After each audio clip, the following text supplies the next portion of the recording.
Hello दोस्तों, आपके अपने चैनल लकी स्टडी पॉइंट दोस्तों आपका बहुत बहुत स्वागत है। दोस्तों आज मैं आपके लिए बिहार शिक्षक भर्ती 2.0 के लिए हिंदी ग्रामर के मोस्ट इंपोर्टेंट क्वेश्चंस को लेके आया हूं दोस्तों, जो आपके बिहार पुलिस, बिहार दरोगा भर्ती और बिहार शिक्षक भर्ती 2.0 के लिए मोस्ट इंपोर्टेंट क्वेश्चंस रहेंगे। तो आइए वीडियो को शुरू करते हैं। पहला क्वेश्चन है, सा कौन सा व्यंजन है? तो दोस्तों सा जो है एक ऊष्म व्यंजन के अंतर्गत आता है। काय के अंतर्गत? ऊष्म व्यंजन के अंतर्गत आता है। साथ ही दोस्तों ऊष्म व्यंजन की संख्या 4 होती है। कितनी होती है? ऊष्म व्यंजन की संख्या 4 होती है। कौन कौन से होते हैं दोस्तों? एक सा, ये दोस्तों एक पेट फटा सा जिसे हम बोलते हैं सा, हा और सा, ये 4 जो है दोस्तों ऊष्म व्यंजन के अंतर्गत आते हैं। अगर आपसे पूछा है कि ऊष्म व्यंजन की संख्या कितनी होती है, तो 4 होती है। कितनी होती है दोस्तों? 4 होती है। साथ ही दोस्तों जो स्पर्श व्यंजन होते हैं इनकी संख्या 25 होती है। कितनी होती है? स्पर्श व्यंजन की संख्या 25 होती है। और जो संयुक्त व्यंजन होते हैं, कौन से दोस्तों? जो संयुक्त व्यंजन होते हैं, तो दोस्तों ये जो संयुक्त व्यंजन है दोस्तों, यह 4 होते हैं। कितने होते हैं? 4 होते हैं। अंतस्थ व्यंजन भी हमारे 4 होते हैं। यार अलावा कौन से? यार अलावा अंतस्थ व्यंजन कहलाते हैं। त्रा वर्ण किसके योग से बना है? तो दोस्तों ये जो त्रा वर्ण है दोस्तों, यह जो है ता रा प्लस आ दोस्तों, आधा ता आधा रा और मिलकर क्या बनता है? त्रा बनता है दोस्तों। Option D is the right answer. साथ ही दोस्तों जो संयुक्त व्यंजन है उसमें दोस्तों छा आता है। क्या? छा संयुक्त व्यंजन में आता है। त्रा भी हो गया, ज्ञा आता है दोस्तों। क्या? ज्ञा और श्रा, ये सब क्या में आते हैं? संयुक्त व्यंजन के अंतर्गत आते हैं। इनमें से किस शब्द में वर्ण संबंधी अशुद्धि, मतलब क्या दोस्तों? वर्ण संबंधी अशुद्धि है इनमें। तो दोस्तों इसमें जो है स्थान, अमरूद, अनुकूल, अनुकूल नहीं अनुकूल होता है दोस्तों। क्या होता है? अनुकूल होता है, अनुकूल नहीं होता, तो ये गलत हो जाएगा। अनाधिकार ये सही है। तो इसमें अशुद्धि वाला पूछा गया तो अशुद्ध कौन सा? हमारा ऑप्शन सी वाला है। तो ऑप्शन सी ही राइट आंसर हो जाएगा। निम्न में से किस शब्द में वर्ण संबंधी अशुद्धि नहीं है? मतलब अशुद्धि नहीं है। ठीक है दोस्तों, जिसमें अशुद्धि नहीं है। तो दोस्तों इसमें मैं आपको बताना चाहूंगा कि जो आगामी, उज्ज्वल, अधीन और अध्ययन, तो दोस्तों अध्ययन ऐसे नहीं लिखा जाता है। अध्ययन डबल या बनता है, अध्ययन ऐसे नहीं।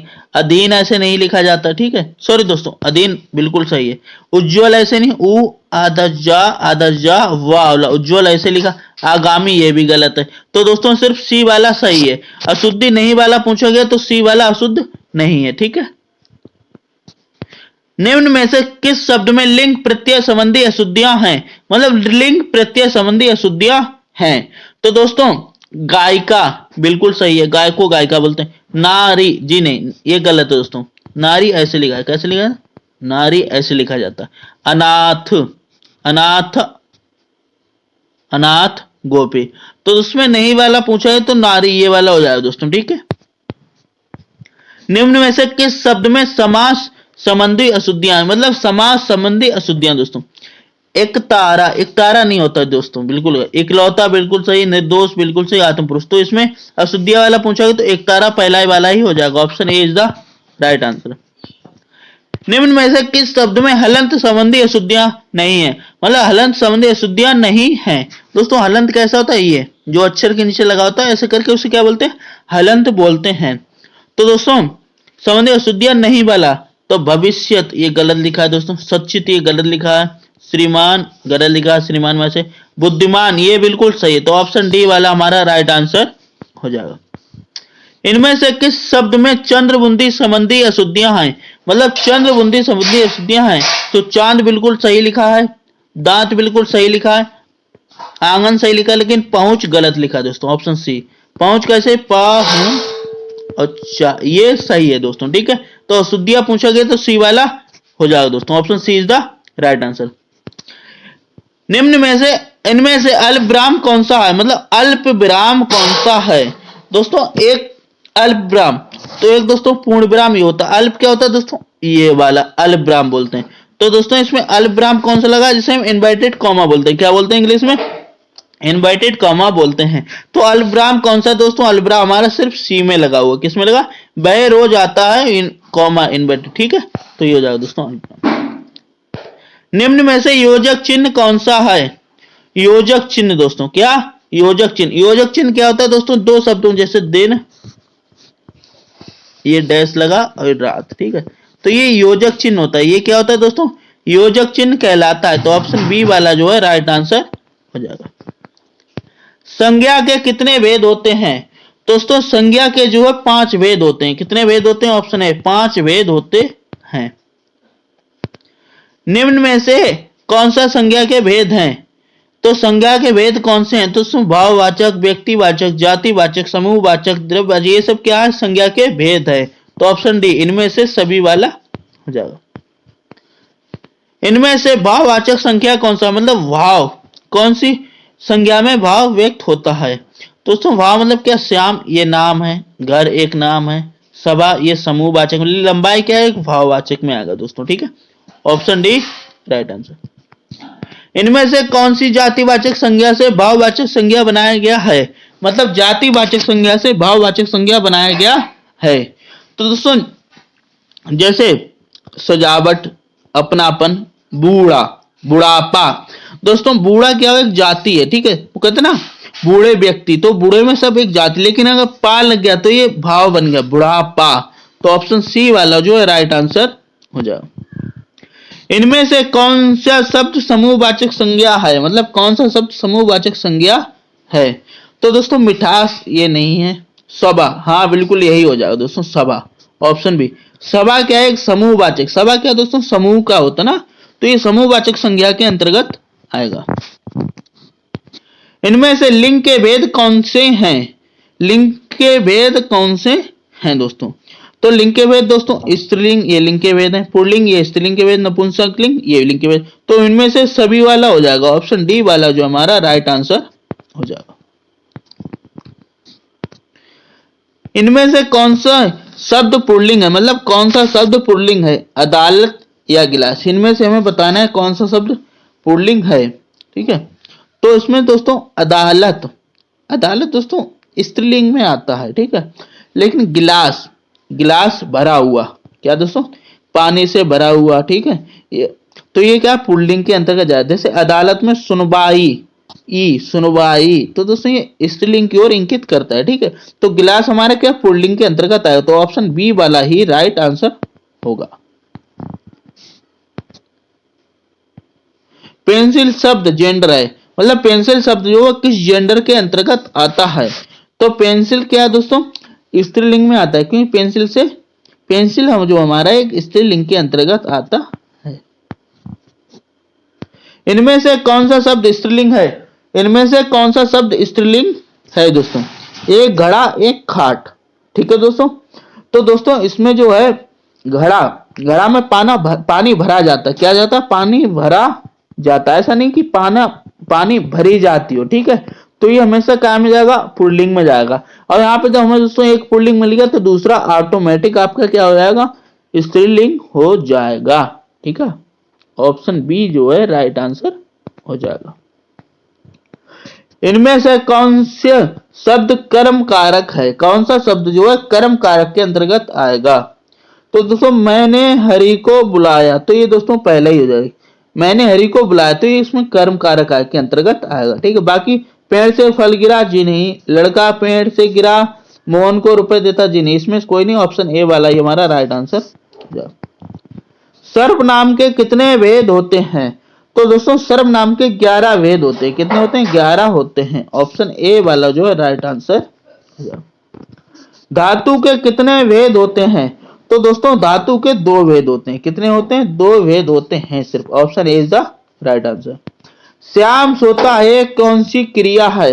दोस्तों श्याम सोता, इसमें अकर्मक क्रिया, अकर्मक क्रिया आएगी, अकर्मक क्रिया आएगी, क्योंकि सोता है, कोई इसमें कर्म नहीं हो रहा है।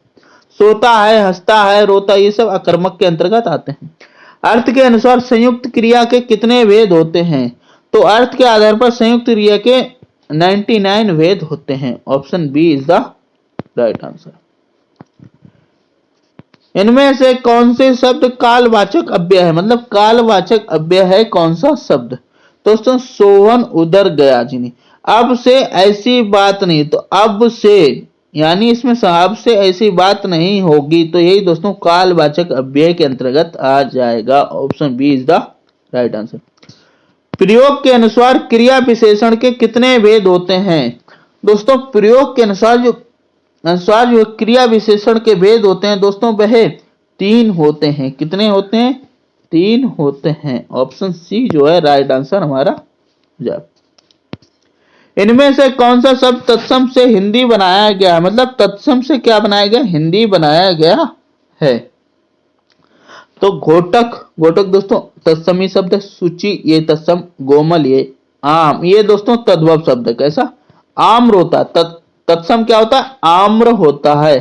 तो ऑप्शन डी वाला जो है राइट आंसर हो जाएगा आम। स्त्रीत्व शब्द में कौन सी संज्ञा है?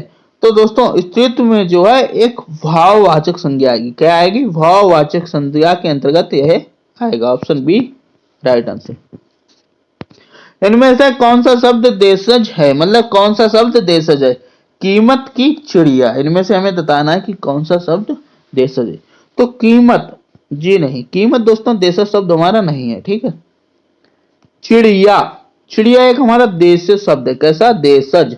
तो ऑप्शन बी वाला ही सिर्फ देशज शब्द के अंतर्गत आएगा। श्याम सोता है कौन सी क्रिया? मैंने अभी बताया सोता है, रोता है। ठीक है। ये सब काय के अंतर्गत आते हैं? अकर्मक क्रिया के अंतर्गत आएंगे। Option B is the right answer. अर्थ के अनुसार संयुक्त क्रिया के कितने भेद होते हैं? तो दोस्तों अर्थ के आधार पर संयुक्त क्रिया के 99 भेद होते हैं। स्त्री पुरुष का जोड़ा कहलाता है। तो स्त्री पुरुष का जो जोड़ा होता है दोस्तों वह एक दंपति कहलाता है। क्या कहलाता है? दंपति कहलाता है। ठीक है। स्त्री पुरुष का जोड़ा होता है उसे एक दंपति कहा गया है, दंपति नाम दिया गया है। Option B is the right answer. जहां लोगों का मिलन हो कहलाता है। तो दोस्तों जहां लोगों का मिलन होता है उस जगह को सम्मेलन कहते हैं। क्या कहते हैं? सम्मेलन कहते हैं। इनमें से चोर का पर्यायवाची कौन सा है? पर्यायवाची क्या होता है दोस्तों? समान, उसी का दूसरा नाम। ये क्या कहलाते हैं? पर्यायवाची कहलाते हैं। तो दोस्तों चोर का जो पर्यायवाची होगा दोस्तों वह मोषक हो जाए। क्या? ऑप्शन बी मोषक क्या हो जाएगा? चोर का पर्यायवाची। इनमें से हवा का पर्यायवाची कौन सा है? दोस्तों हवा का पर्यायवाची इनमें से बयार। दोस्तों क्या? ऑप्शन बी बयार जो है हवा यानी वायु, पवन का पर्यायवाची है। कान कतरना मुहावरे का अर्थ बताइए। कान कतरना मुहावरे का क्या अर्थ है? दोस्तों कान कतरने मुहावरे का अर्थ है बहुत चालाक होना। क्या होना? बहुत चालाक होना। अपना किया पाना मुहावरे का अर्थ बताइए। मतलब क्या? अपना किया पाना मतलब आपने जो किया वही पाना। तो दोस्तों इस मुहावरे का अर्थ है कि कर्म का फल भोगना, अर्थात जैसे आपने कर्म किया है वैसा फल भोगिए। इसे कहा गया अपना किया पाना। ठीक है। स्वार्थी होना इस अर्थ का मुहावरा बताइए। स्वार्थी होना। तो स्वार्थी अर्थ होना दोस्तों अपनी खिचड़ी अलग पकाना, मतलब अपने ही कार्य से मतलब रखना, बाकी अदर किसी से मतलब ना रखना। मक्खियां मारना मुहावरे का अर्थ बताइए। तो मक्खियां मारने के मुहावरे का अर्थ दोस्तों खाली बैठे रहना, या फिर अर्थात कहा गया कि ना बेकार बैठे रहना। लाभ के बदले हानि जी नहीं, साहसिक कार्य जी नहीं, इंतजार करना जी नहीं, मक्खियां मारना। बेकार बैठे रहना यानी खाली बैठे रहना जो है मक्खियां मारना कहलाता है। दूध का दूध, पानी का पानी, लोकोक्ति का अर्थ बताइए। मतलब दूध का दूध और पानी का पानी, इसका अर्थ है कि सही निर्णय, अर्थात ऑप्शन बी सही निर्णय यानी दूध का दूध और पानी का पानी अलग अलग करना, यानी सही निर्णय लेना। आत्मा का विपरीतार्थक अर्थ बताइए। मतलब आत्मा शब्द का विपरीत अर्थ बताना है दोस्तों। तो आत्मा का विपरीत होगा दोस्तों अनात्मा। क्या हो जाएगा? अनात्मा। अमीर जी नहीं, अमीर तो गरीब का होता है विपरीत। ठीक है। अनादर, ये तो आदर का अनादर होता है दोस्तों। का आदर का अनादर। तरुण का विपरीतक शब्द बताइए। तरुण का दोस्तों, तो तरुण का जो विपरीतक होता है दोस्तों वह वृद्ध होता है। दोस्तों क्या होता है? वृद्ध होता है। Option A is right answer. इनमें से कौन विपरीतक शब्द पतझड़ का अर्थ है? पतझड़ का विपरीतक अर्थ कौन सा है? तो दोस्तों पतझड़ का विपरीतक हो जाएगा बसंत। क्या हो जाएगा? बसंत। Option D is right answer. कौन सा युग्म शब्द सही है, मतलब युग्म जो है इनमें से कौन सा सही है? तो दोस्तों तरंग माने घोड़ा, जी बिल्कुल। उपकार भलाई, जी नहीं, उपकार भलाई नहीं। अंग अंश हिस्सा, जी हाँ। कुल किनारा, जी हाँ। तो ऑप्शन बी वाला ही, सॉरी दोस्तों, क्या तरंग घोड़ा, जी नहीं। अंश हिस्सा, जी नहीं। कुल किनारा, जी नहीं। कुल एक परिवार का होता, अंश इसका। उपकार भलाई ये वाला सही होगा दोस्तों, ऑप्शन बी वाला सही वाला पूछा गया इसमें। इनमें से कौन सा युग्म युग्म शब्द गलत है? हमें इसमें दोस्तों गलत वाला बताना है। क्या बताना है इसमें? गलत वाला बताना है। तो नशा मद, नशा को हम मद भी कहते हैं। नारी को स्त्री कहते हैं, जी हाँ। निशान चिन्ह, जी नहीं दोस्तों, निशान चिन्ह नहीं होता। नगर शहर, जी ठीक। इनमें से कौन सा शब्द अशुद्ध है? इनमें से कौन सा शब्द अशुद्ध के अंतर्गत आएगा दोस्तों? तो कल्याण बिल्कुल सही, रसायन बिल्कुल सही, पुण्य दोस्तों ये गलत लिखा है, कलश बिल्कुल सही। तो अशुद्ध वाला पूछा गया तो सी वाला ही हमारा अशुद्ध हो जाएगा। निम्न में कौन सा शब्द शुद्ध है? कौन सा शब्द शुद्ध है दोस्तों? तो दोस्तों इसमें जो है वस्म गलत लिखा है, हिंदू गलत लिखा है दोस्तों, बड़ू माता, चिन्ह अंक की मात्रा नहीं दोस्तों, प्राण यही शब्द बिल्कुल सही है। तो ऑप्शन डी वाला सही हो जाएगा। सम्मान का शुद्ध रूप कौन सा होगा? दोस्तों सम्मान नहीं होता, सम्मान होता है। क्या होता? सम्मान। तो सम्मान हमारा सम्मान ये नहीं होगा, समान ये नहीं, सम्मान। तो ऑप्शन सी वाला शुद्ध रूप पूछेंगे तो सम्मान होता है। क्या होता है? सम्मान होता है। निम्न में से अल्प प्राणबण कौन सा है? यानी अल्प प्राणबण कौन सा है? तो दोस्तों अल्प प्राण कौन से होते हैं मैं आपको बताना चाहूंगा दोस्तों। जो अल्प प्राण होते हैं, क्या दोस्तों? अल्प प्राण दोस्तों। तो अल्प प्राण जो है दोस्तों वह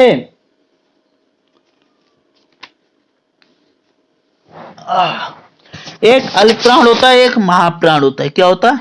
एक अल्प प्राण और दूसरा महाप्राण होता है। तो दोस्तों जो अल्प प्राण होता है वह पहला, तीसरा और पांचवा, क्या पहला, तीसरा और पांचवा अल्प प्राण, और महाप्राण दूसरा और चौथा। ठीक है। तो जो होता है दोस्तों इसमें पहला, तीसरा, पांचवा अक्षर काय के अंतर्गत? अल्प प्राण के, और दूसरा चौथा महाप्राण के अंतर्गत आता है दोस्तों। ठीक है।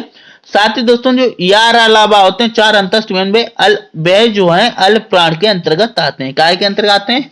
अल्प प्राण के अंतर्गत आते हैं। और दोस्तों जो महाप्राण होते हैं इनकी संख्या 15 है। कितनी? इनकी संख्या 15 होती है। हाँ, इसमें से पूछा है कौन सा अल्प प्राण बण है दोस्तों। तो इसमें से जो अल्प प्राण है दोस्तों में का गा, कैसे?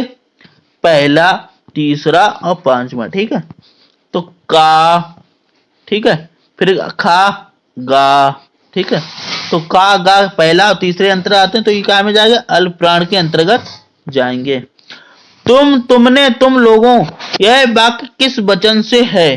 तो दोस्तों यह वाक्य जो है हमारा बहुवचन के अंतर्गत आएगा। ग्रीस में कौन सी संधि है? तो दोस्तों ग्रीस में जो है दीर्घ संधि आएगी दोस्तों। कौन सी आएगी? दीर्घ संधि आएगी। Option C is the right answer, क्योंकि बड़ी की मात्रा दीर्घ संधि की ओर अंकित करती है। सिर तोड़ में कौन सा समास है? दोस्तों सिर तोड़ में जो है कर्म तत्पुरुष समास है। कौन सा? कर्म तत्पुरुष समास है। Option A is the right answer. महात्मा में कौन सा समास है? दोस्तों महात्मा में जो है कर्मधारय समास आता है। क्या आता है? कर्मधारय समास आता है। पत्र लेखन कितने प्रकार के होते हैं? दोस्तों पत्र लेखन जो 3 प्रकार के होते हैं। कितने प्रकार के होते हैं? 3 प्रकार के होते हैं। Option A is the right answer. Hindi के प्रसिद्ध कहानीकारक कौन है?